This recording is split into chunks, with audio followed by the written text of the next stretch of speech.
librairie du Carnet à Spirale. On vous remercie d'être venus aussi nombreux. Bien évidemment, on remercie Monsieur Tan, donc Antoine Deul, et puis Diane Lefeyer qui sont venus aujourd'hui. Ça a été très très chouette de vous écrire des petits mails, de nous envoyer des petits mots, essayer de nous faire venir.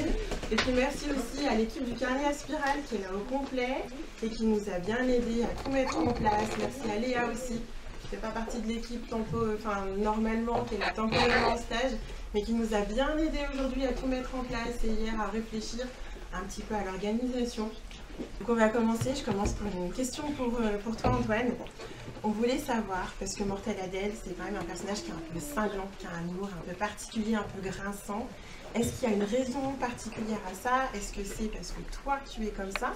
Ou est-ce que c'est juste un espace défouloir pour pouvoir un peu changer les idées et du coup créer quelque chose de totalement différent? Du coup je prends le micro. Déjà bravo pour ces magnifiques boucles d'oreilles que je regarde bouger depuis tout le temps. Mortel Adèle, elle est née quand j'avais 14 ans. C'est un personnage qui m'accompagne depuis maintenant beaucoup d'années. Moi je l'ai créé au terme de 3 années de violence scolaire où j'étais harcelé à l'école. Et c'est vrai que j'étais dans cette difficulté de trouver un moyen d'exprimer mes émotions, de donner une voix à ma colère. Et c'était très compliqué. Et un jour, dans un geste de colère, parce que je me cachais à la récréation dans les couloirs de mon collège pour éviter les confrontations, et un jour, et j'avais un carnet à dessin en fait, dans lequel je dessinais dans ces moments-là. Et dans un moment de colère, en fait, j'ai tracé un trait sur cette feuille. Et j'ai tout de suite dessiné 2 yeux en dessous. Et en fait, quand vous voyez Mortel Adèle, je sais pas où on la voit, c'est la barre de front, en fait, ce trait de Mortel Adèle et ces 2 yeux qui d'un coup sont apparus et m'ont dit, bah maintenant je suis là et ça va aller. Et je pense que ce caractère qu'elle a, extrêmement frondeur, extrêmement courageux, extrêmement d'aller au devant de l'autre et d'oser dire à l'autre et d'oser dire non et d'oser dire quand elle n'est pas d'accord, est vraiment né de cette réaction d'un enfant qui avait besoin qu'on lui donne cette voix-là. Voilà. Donc, oui, par contre, le sarcasme et le côté cinglant font partie de mon quotidien aussi, mais pas à cette époque-là, et je pense qu'elle a été un moyen simplement de me rencontrer un peu plus moi-même. Voilà. Du coup, on a une question pour les enfants. Merci déjà pour cette petite explication. Mais on fait participer aussi les enfants. Quand est-ce que vous pensez que la première BD de Mortel Adèle est sortie? Quand est-ce que la première parution a été? Je vous demande ça en une année. Dites-moi. Vas-y, dites-moi. Quelle année? Dites-moi les filles, allez-y. 2014. Perdu. 2020. Perdu. Oui. 2003. Perdu. Perdu. Dis-moi. 1946. Alors 1946, c'est un petit peu loin. Je crois que c'est une petite balle perdue pour Antoine. Je précise que toutes les mauvaises réponses font que vous perdez votre place à la salle de Non, c'est pas vrai. C'est bien que tu t'inscris. Dites-nous les filles. Ah bah moi je la prends hein. Non. Attendez, on regarde sur le livre. Quelle âge 2012. Ouais. Mais est-ce que quand on est la fille du patron de la librairie, Du coup, on t'écoute pour la bonne réponse. Eh bien oui, pardon, le premier tome, les 2 premiers tomes, parce qu'en fait ils sont sortis en même temps, le tome 1 et le tome 2 sont sortis en février 2012 et je pense même que c'était le 20 février 2012 ou le 13 février 2012. On est déjà sur le mois de février, c'est déjà pas mal. Ouais. Bonne mémoire. Et en fait, c'est allé assez vite puisqu'il y a 7 tomes qui ont été publiés dès la première année, qui ont été illustrés par l'Esprit Qui. Et à partir de 2013, Diane a rejoint la série. Donc maintenant, ça fait 10 ans qu'on travaille avec Diane sur cette série pour déployer ensuite les tomes 8 suivants, les grandes aventures, les romans, la musique, le podcast, le magazine et sûrement plein de choses que je dis. Merci, merci. Et bien justement, du coup, on passe à Diane pour la prochaine question. J'ai plus de son, si c'est bon. Du coup, comme Antoine l'a dit, tu es arrivé un petit peu plus tard sur le projet. Comment ça se passe au niveau de la création, sachant qu'Antoine avait déjà élaboré à peu près le physique de Mortel Adèle? Est-ce que c'est facile de se greffer sur un projet qui est déjà lancé? Comment tu as vécu l'aventure? Eh bien oui, moi quand je suis arrivée, il existait déjà 7 tomes. Donc il y avait déjà plein d'histoires qui existaient, il y avait l'univers, il y avait plein de personnages qui étaient déjà là. Alors il se trouve qu'avec Antoine, on a regardé les mêmes choses quand on était enfant, les mêmes dessins animés, donc en 1946. En noir et blanc. En noir et blanc, au début de la télé. En 1980. La meilleure décennie du monde, toute la vie. Voilà, ceux qui savent. Mais il se trouve aussi qu'on a le même sens de l'humour et que comme on avait regardé les mêmes choses et qu'on rigolait sur les mêmes choses, quand moi je suis arrivée pour reprendre les histoires de Mortel Adèle, et ben ça a matché tout de suite. Parce que, effectivement, le personnage d'Adèle existait déjà, parce que c'est Antoine qui l'avait dessiné quand il avait 14 ans. Mais moi, quand je suis arrivée, j'ai dit, bon, alors moi, j'aime bien le dessin animé. T'aimes bien le dessin animé aussi? Oui. T'aimes bien rigoler? Moi aussi, j'aime bien rigoler. J'aime bien les BD sympas, amusantes, où il y a plein de choses à raconter aussi. Donc, à partir de là, on a commencé à travailler ensemble. Je me suis calée sur le personnage d'Adèle et puis sur les autres personnages pour être sûre d'être bien raccord, parce que c'est important, quand vous prenez un livre de Mortel Adèle, de reconnaître les personnages, même si on change d'illustratrice. Et puis voilà, et ça c'était il y a 10 ans. Et on a créé de plus en plus, parce qu'au début on travaillait sur les tomes normaux, donc vous savez, il y a une page, c'est 4 cases avec un gag sur la page. Et après, on s'est dit, il y en a quand même vachement de trucs à raconter. Donc, si on faisait des grandes aventures, une grande BD, où on pourrait écrire et dessiner pendant plein de pages. Et c'est comme ça que finalement, l'arrivée de Diane, elle a aussi permis de réveiller plein de choses. Puisqu'au-delà du fait de travailler ensemble, on est très amis, et donc ça permet de rajouter beaucoup d'humains, beaucoup de confidence aussi, parce que dans Mortel Adèle, vous vous rendez pas compte, mais il y a beaucoup de choses qui sont cachées. Vous pouvez découvrir nos animaux de compagnie à nous, vous pouvez découvrir nos grands-mères qui sont dans le tome 16, vous pouvez découvrir des gens de notre entourage, voilà. Tout ce que vous voyez dans Mortel Adèle, c'est nous deux qui le créons. Et c'est toujours des choses qui partent d'endroits très personnels, très intimes. Et donc, c'est aussi important pour nous que cette série, malgré son succès, malgré ce qu'elle représente aujourd'hui, puisse rester quelque chose à hauteur de nous. Dans les Ajax, on peut voir que Diane, t'as pas un chat, mais des poissons rouges. Oui. Alors j'ai plus de poissons rouges, mais maintenant j'ai 2 chats. Ils sont partis au Pérou. Ils envoient régulièrement des cartes postales.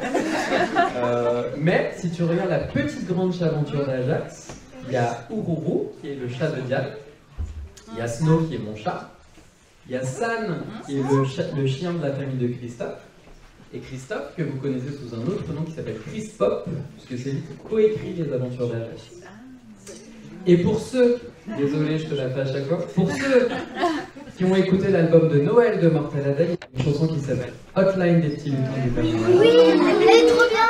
Et pour tous les parents qui ont des comptes à régler avec Tyrol le lutin, c'est Christophe qui fait la voix.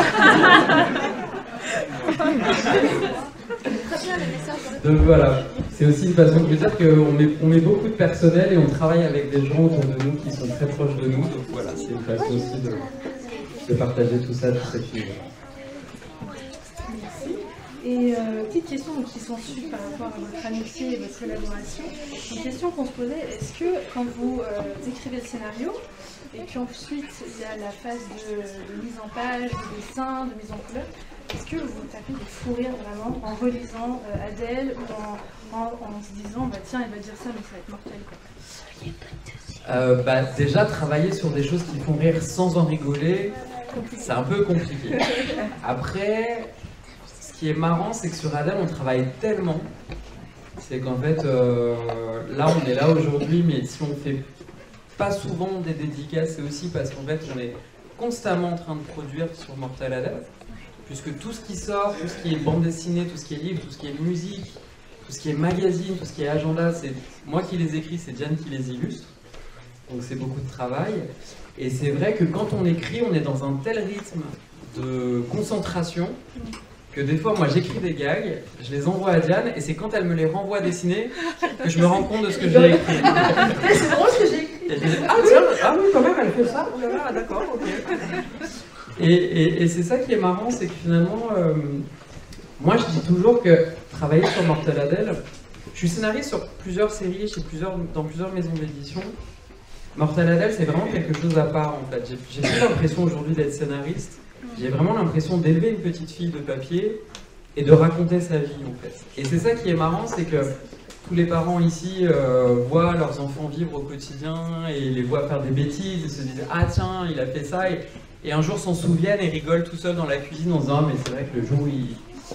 Et bah Mortel Adèle, moi je vis les choses un peu de cette façon-là en fait. C'est quelque chose de très affectif, protecteur, paternaliste qui s'est créé, encore plus depuis qu'on a créé notre maison d'édition, puisqu'en fait en 2023 on a choisi de fonder une maison d'édition pour accueillir notre enfant de papier dedans, parce que quand on a un enfant, on ne l'élève pas dans la maison des autres, et que c'était important. Maintenant qu'on avait ce lien aussi fort et aussi profond à cette œuvre, de finalement l'élever nous, en accord avec nos valeurs, notre intégrité, ce qu'on a envie qu'elle représente dans la vie des autres, et donc c'était important de tisser ce lien plus du long.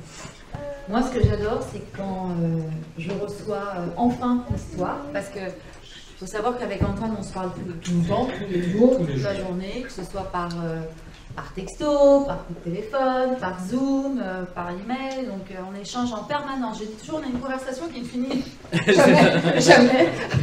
Ça fait 10 ans. Ça fait 10 ans que, voilà. Et donc les idées d'écriture, des idées de sujets, de grands livres, elles viennent de là. Et moi, mon moment préféré, c'est quand il a fini d'écrire. Parce que je sais, grosso modo, de quoi va parler Tom.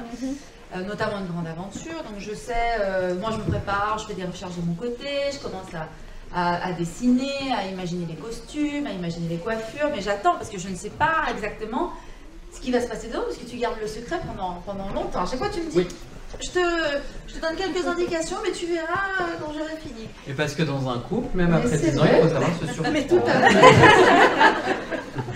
Donc, même si c'est un couple de papier. Voilà, et quand je reçois enfin la maquette et que enfin je peux lire l'histoire, alors je suis toute seule dans mon bureau et je me bidonne toute seule.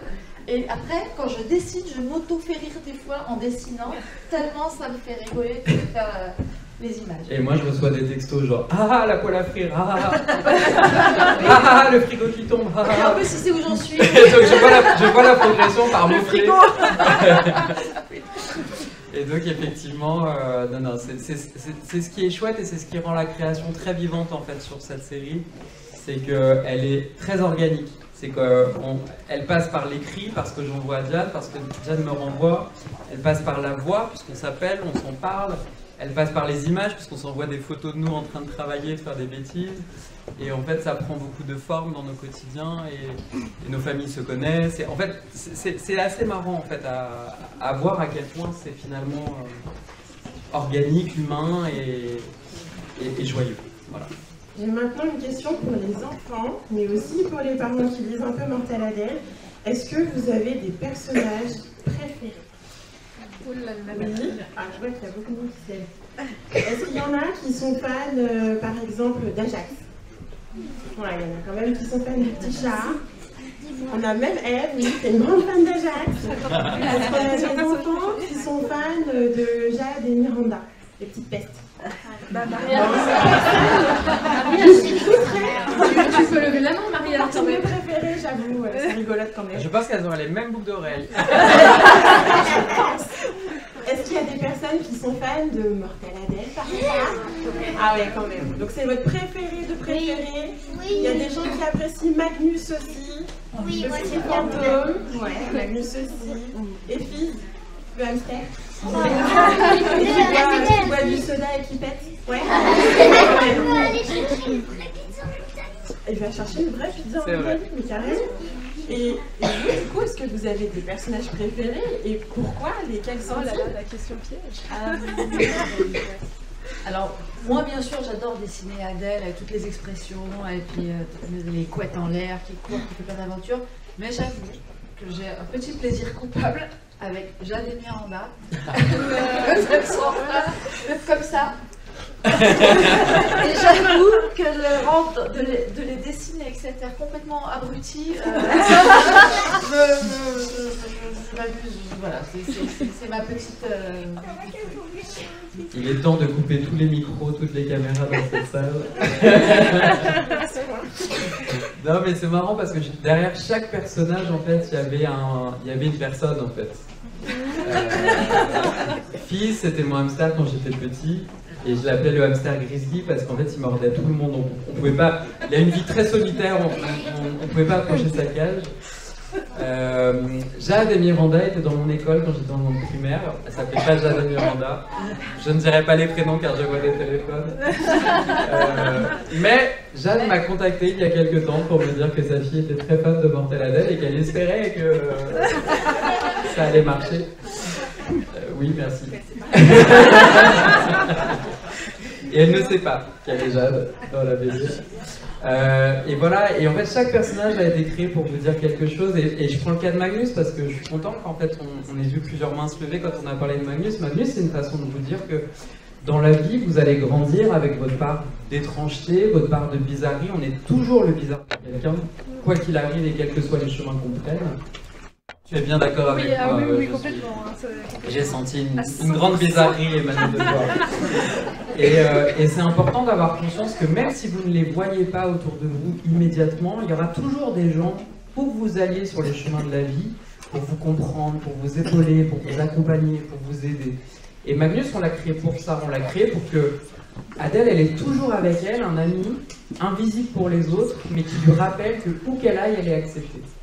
Et donc c'est important d'avoir conscience que là, même si des fois vous vous sentez un peu différent, bizarre, un peu seul, il y a des Magnus qui existent en chair et en os, tout au long de votre parcours, tout au long de votre vie, vous allez en rencontrer.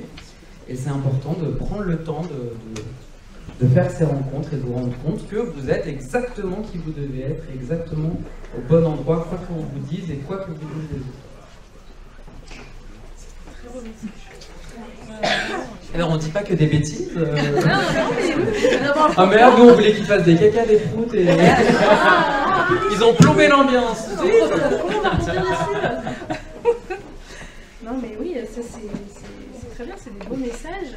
Et d'ailleurs, alors je vais mentionner un petit peu Marianne, mais vous avez fait un podcast audio qui parle de ces sujets-là.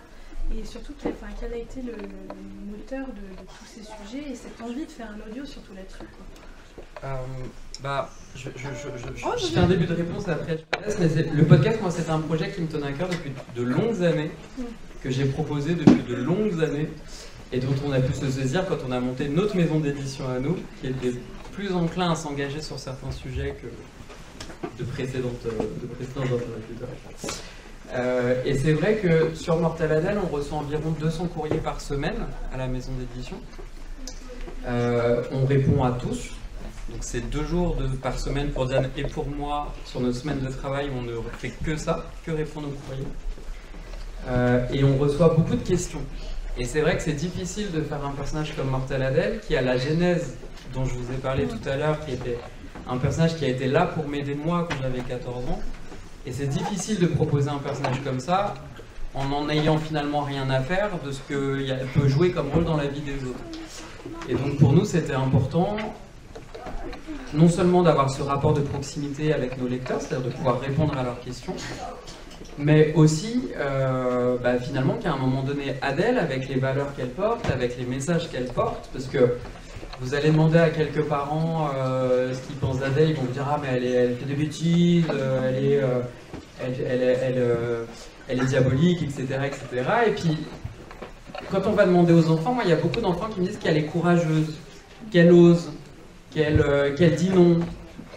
Et je trouve que c'est important que finalement, dans une époque où la question de s'affirmer est primordiale, d'oser dire qui on est, d'être fier de qui on est, d'être porteur de ses différences et de les assumer pleinement, d'être capable de dire non, d'être capable de désobéir quand c'est nécessaire et quand on veut faire bouger les choses.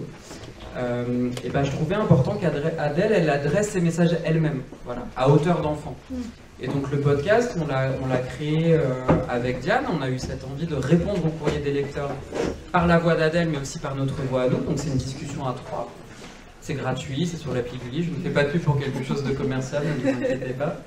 Et effectivement, ça a été incroyable parce qu'on s'est mis à recevoir encore plus de messages d'enfants qui nous confortent dans l'idée que nous, adultes, quand on pense à l'enfance, on a l'impression que c'est un endroit extrêmement lumineux, solaire, peuplé de rire, et qu'on a ce devoir d'adulte de préserver ça, mais que finalement, quand on regarde l'enfance par le prisme des enfants qui nous écrivent, c'est un endroit difficile, je trouve, d'être un enfant. C'est un endroit d'angoisse, c'est un endroit de peur, pardon. C'est un endroit où finalement on se pose beaucoup de questions.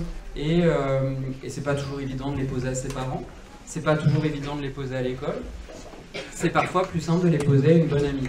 Et je trouve que Mortelle Adèle, elle s'est à un moment donné installée à cet endroit-là et a permis la création de ce programme.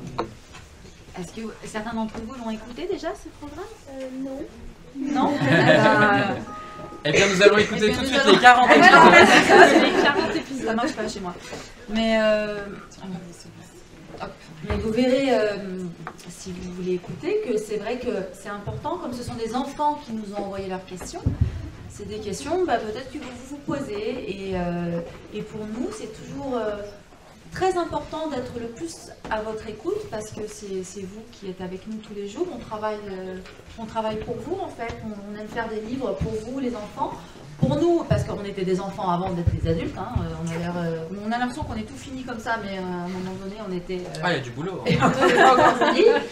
Mais on fait ça pour être près de vous, parce qu'on sait que des fois, être un enfant, c'est pas super facile, c'est pas toujours rigolo.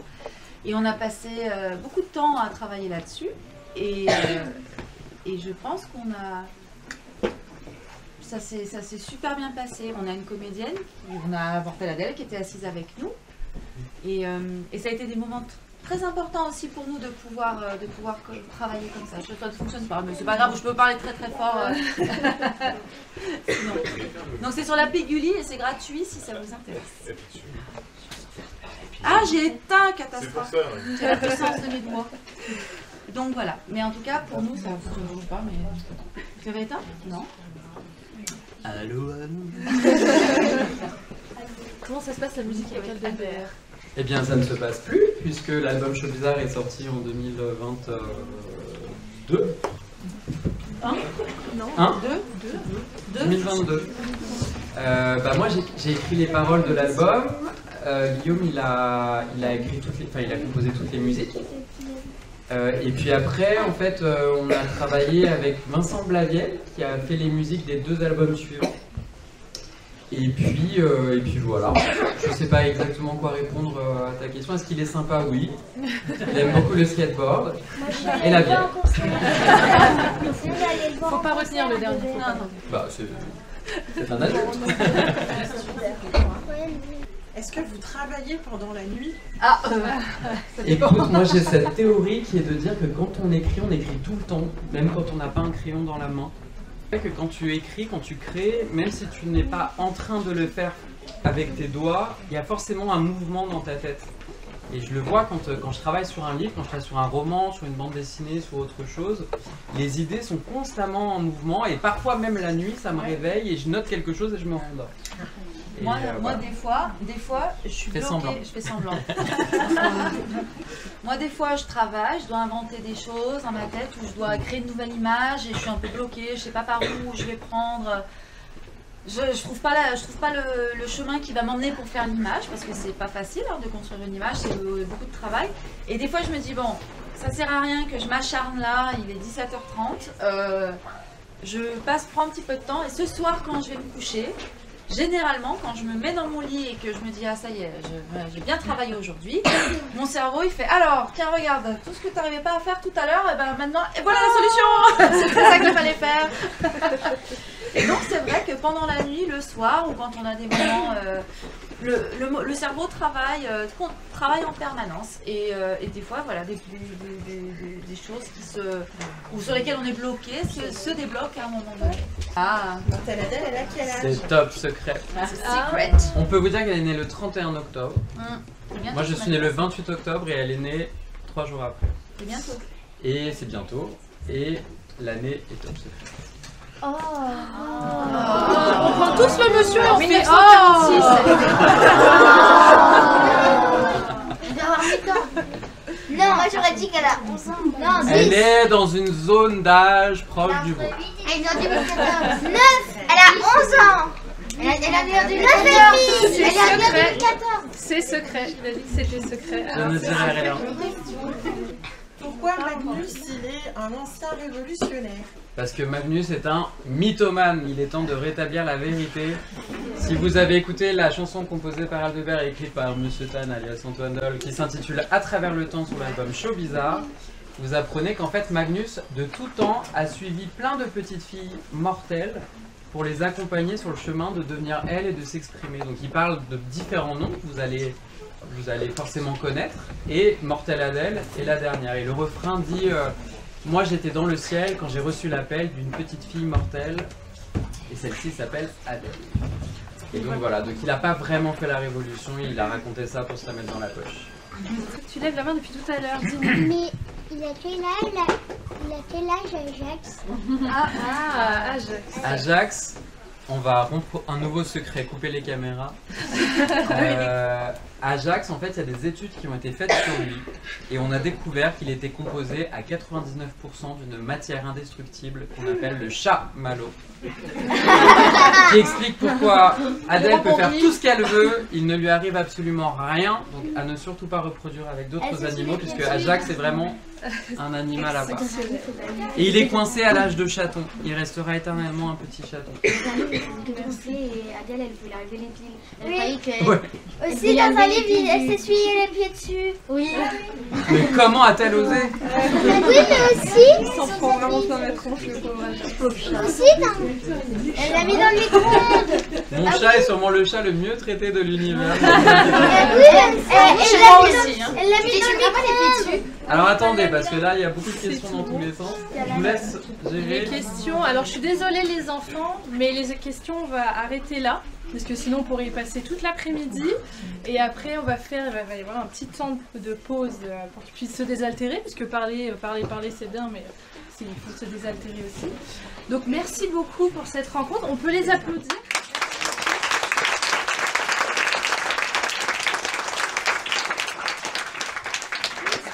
Petite dernière chose avant, donc ils sont là donc non seulement pour Adèle dans son entièreté, mais aussi pour le dernier tome d'une grande aventure d'Adèle qui s'appelle Sur les traces du croque-pot. Et on a une petite dernière question pour vous. Est-ce que vous pouvez nous donner chacun juste 3 mots pour définir la nouvelle aventure? 3 mots. J'ai déjà 2, zut. Ou 2 si vraiment. Alors je vais faire une phrase, mais c'est une aventure en tout cas qui nous a, qui était très importante à écrire pour nous. C'est un texte qui pour moi parle de ce qu'est la création et de ce que peut être l'imaginaire dans la vie des gens. Tout au long de votre vie, l'imaginaire, l'imagination, c'est une capacité qui vous permettra de vous réinventer, d'ouvrir des chemins, de créer des possibles, de réinventer les règles quand elles ne vous conviennent pas, de bousculer la norme quand elle vous semble trop restreindre ce que vous avez envie d'être. Et donc l'imagination, c'est quelque chose que plein de choses viendra percuter tout au long de votre vie, mais qu'il est important de garder comme votre super pouvoir, et c'est ce qu'on a voulu raconter dans cette aventure, c'est que l'imagination, quoi qu'il arrive, elle restera toujours une partie de vous, et c'est un livre qui s'adresse à tous les enfants, et quand je dis tous les enfants, je regarde aussi les adultes, puisque in fine, quand on grandit, on a l'impression qu'il faut renoncer à quelque chose pour devenir un adulte, qu'il faut cesser d'être un enfant, et je crois dur comme fer qu'on est tous des enfants, et que voilà, ce pouvoir est encore aussi le vôtre. Ouais, moi je fais pas. Je suis scénariste, tu sais, moi 3 mots c'est trop. C'est trop compliqué. Et moi, ce que je vais dire Cinématographie. cinématographie, couleur et cartonneuse. Ah oui. Les vrais savent. Les vrais, ceux qui ont déjà lu comprendront. Voilà. C'est pareil pour avec les parents, ceux qui ont lu comprendront, mais on invite vraiment les parents à lire aussi, parce qu'il y a un vrai message super beau à l'intérieur. Vraiment. Donc, merci à eux, merci à Laura qui n'est pas là aujourd'hui, mais qui nous a beaucoup aidé pour l'organisation. Et je voudrais aussi préciser que tout ce qui se passe là aujourd'hui a été rendu possible par un petit mail de Marianne et Eve qui a été adorable. Et elles nous ont écrit un jour en nous disant plein de gentilles choses sur notre travail, plein de gentilles choses sur l'envie de nous accueillir ici, et c'est comme ça qu'est née cette rencontre. Donc c'est aussi grâce à elles que vous avez pu aujourd'hui entendre un peu tout ça et puis peut-être avoir une dédicace tout à l'heure. Donc on peut aussi les applaudir.